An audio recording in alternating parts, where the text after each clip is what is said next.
Antes de mergulhar nesta história incrível, considere se inscrever no canal e ativar o sininho. Cada história aqui tem algo a dizer, e você não vai querer perder nenhuma. Ania Volkova nasceu na pequena vila de Zimous, aninhada nas profundezas das florestas negras do Oblast de Queiroz, onde o inverno não era uma estação, mas sim um soberano. O vento uivava entre as casas de madeira rachadas como um velho animal faminto, e a neve cobria as estradas durante 8 meses do ano, sepultando as esperanças sob um manto branco e silencioso. Neste mundo congelado, a vida se agarrava a paredes de barro, fogões a lenha e mãos rachadas pelo frio. Era uma Rússia esquecida, sem estação de trem ou escola decente, onde as crianças cresciam mais rápido do que sonhavam. Ania nascerá numa manhã de janeiro, durante uma tempestade tão violenta que até os sinos da igreja pararam de tocar. Dizia-se que tais nascimentos traziam azar. E quando se descobriu, alguns meses depois, que seus olhos perturbadoramente azuis eram cegos, o boato se confirmou. Uma menina sem olhos é um presságio, não uma criança. Mas Ania, apesar dos sussurros, cresceu. Sem luz aprenderá a perceber o mundo de forma diferente. O render da madeira úmida, o chiado de um samovar prestes a ferver, os passos pesados de um vizinho cansado. Ela reconhecia as pessoas pela respiração, sentia a raiva antes que ela explodisse e adivinhava a neve antes mesmo de ela cair. Sua vida era uma dança silenciosa dentro das paredes de sua casa, com os olhos fechados, mas os sentidos alertas. A mãe dele, Ludmila Volkova, não era mais nada além do fantasma de uma mulher. Antes, dizia-se, ela possuía beleza e graça, e até mesmo um riso tão cristalino quanto água corrente. Mas a morte do marido, arrastado por um desabamento de rochas na mina de carvão de Chistopol, a destruiu. Desde então ela não vivia mais, ela sobrevivia. Fumava cigarros baratos, bebia vodka diluída e rosnava como um animal ferido. Todas as noites ela chegava em casa bêbada, cambaleando pela cozinha, onde Ania se ocupava silenciosamente. Ela amaldiçoava o mundo, sua vida e muitas vezes sua filha. Você nem consegue olhar para mim. Para que serve, hein? Ania nunca respondeu. Apenas cerrava os dentes e ouvia os suspiros, as portas batendo, o rolar das garrafas. Aos 15 anos, ela não conhecia nem a ternura nem o calor humano, apenas a rotina fria de um cotidiano cada vez mais minguante. Ela cozinhava de ouvido, lavava roupas na água gelada do poço e sonhava silenciosamente com cidades que jamais veria. Kazan, Moscou, até Yoshar-Olá parecia exótica. Aquele mundo pertencia àqueles que viam, àqueles que importavam. Até esta noite de inverno. Naquela noite, o vento soprava do leste gelado e cortante. As venezianas batiam e as árvores rangiam como velhas. Ainda não eram 8 horas quando Ludmila voltou para casa, sóbria desta vez. Seus passos eram mais seguros, mas carregados de um nervosismo incomum. Ania, dobrando lençóis perto do fogão, ouviu um segundo par de botas. Pesadas, novas, caras. O homem que as calçava caminhava com autoridade, cada passo medido como uma promessa de poder. O nome dele era Viktor Sokolov, e ele veio de Kazan, um homem de negócios, dizem que tinha casas, carros e talvez amigos uniformizados. Sua voz era grave, educada, mas afiada como uma lâmina bem oleada. Ania não precisava ver o rosto dele. Ela podia sentir. Aquele homem não tinha vindo para beber. Na sala, ocorreu uma troca. O farfalhar seco de notas, o clique de um isqueiro, e um silêncio denso. Então a voz de sua mãe, irreconhecível, doce, persuadindo-o como um veneno lento. Prepare-se, Ania. Este cavalheiro vai levá-la para a cidade. Esta é a sua chance. Você viverá melhor lá, verá. Ania congelou. Algo no ar havia mudado. Um medo antigo e visceral despertava dentro dela.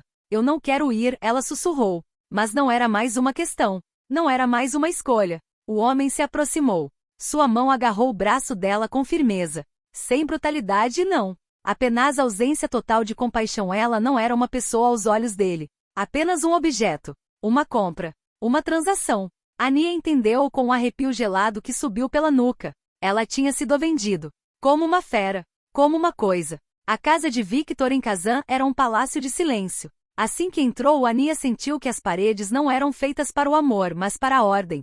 O chão era frio e liso, mármore e couro dos sofás mal rangia com os movimentos. O ar cheirava a charutos, uísque e algo mais profundo, o tédio dos ricos. Ela foi conduzida a um quarto.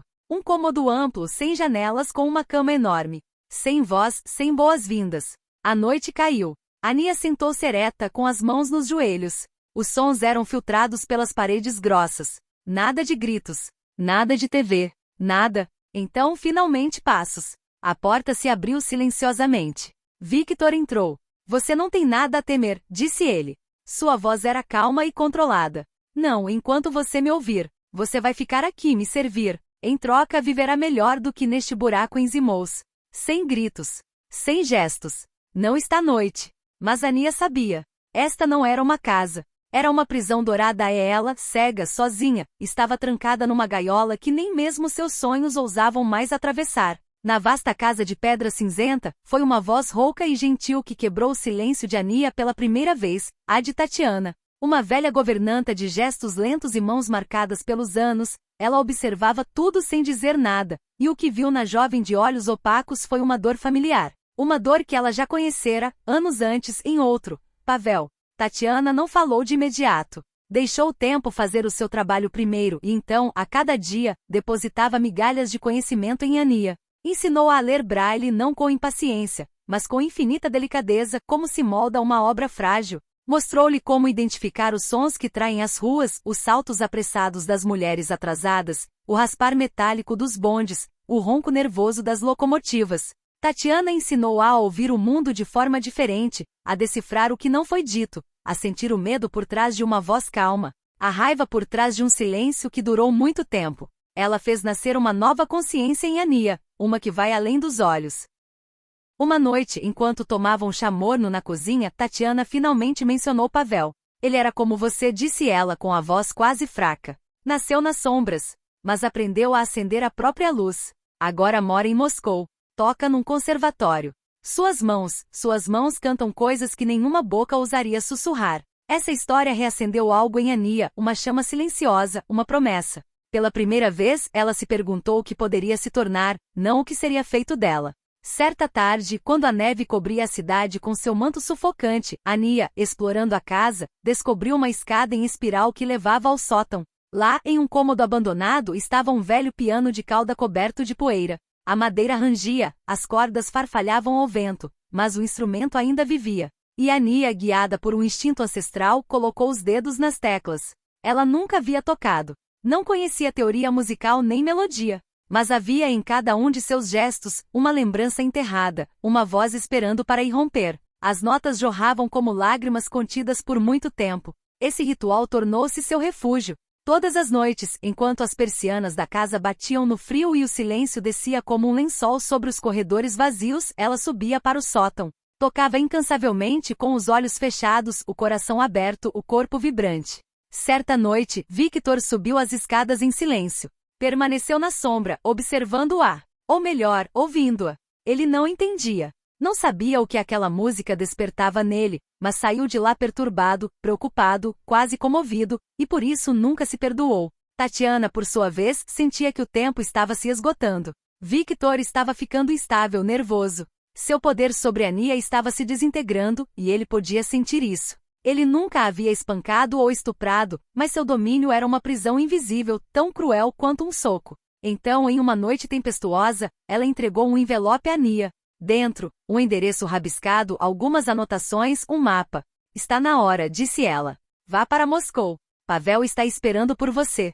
Ele nunca se esqueceu de como é ser uma presa. Deu-lhe um casaco de lã puído e botas enormes e a conduziu até a estação em silêncio. Ania subiu no trem como se estivesse andando na corda bamba, entre a tontura e a esperança. Moscou. Uma cidade que nunca dorme. Um animal de vidro e aço. Ela sentiu antes de entender. As sirenes, as vozes estrangeiras, os cheiros de combustível, neve derretida, perfumes luxuosos e imundície escondida. Ela caminhou tremendo até o conservatório indicado. Lá, um jovem de cabelos rebeldes a esperava. Ele estendeu a mão. Ela não viu seu sorriso, mas o ouviu. Você deve ser Ania. Entre. Quando ela tocou para ele, os olhos de Pavel se encheram de lágrimas. Ele não disse nada, mas entendeu. Ele a hospedou e a ajudou a se matricular na Escola Nacional de Música para Cegos. Lá, Ania encontrou sua vocação. Aprendeu escalas, acordes, harmonia, mas, acima de tudo, aprendeu a se ouvir. Os anos se passaram. Ela deu concertos em cafés, depois em auditórios.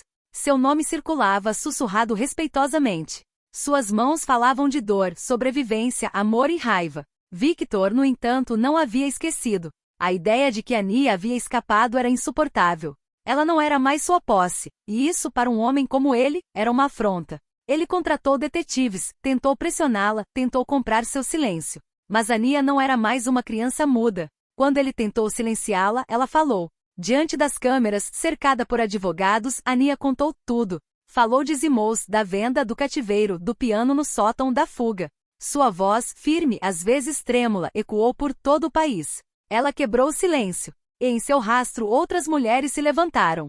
O escândalo estourou. Victor foi preso, acusado de tráfico de pessoas, manipulação e corrupção. Ludmila, convocada ao tribunal, tentou chorar e se justificar. Mas a sociedade havia mudado. O tempo da vergonha imposta havia acabado. Ania Volkova tem agora 27 anos. Ela mora em São Petersburgo. É pianista, compositora e ativista. Fundou uma escola de música inclusiva para crianças vulneráveis. Ela luta para garantir que nenhuma criança seja silenciada novamente. Quando perguntada sobre o que vê, ela responde sem hesitar. Eu enxergo melhor do que a maioria. Vejo o medo por trás dos sorrisos. Vejo as cicatrizes que escondemos. Mas, acima de tudo, vejo a luz naqueles que tentamos apagar.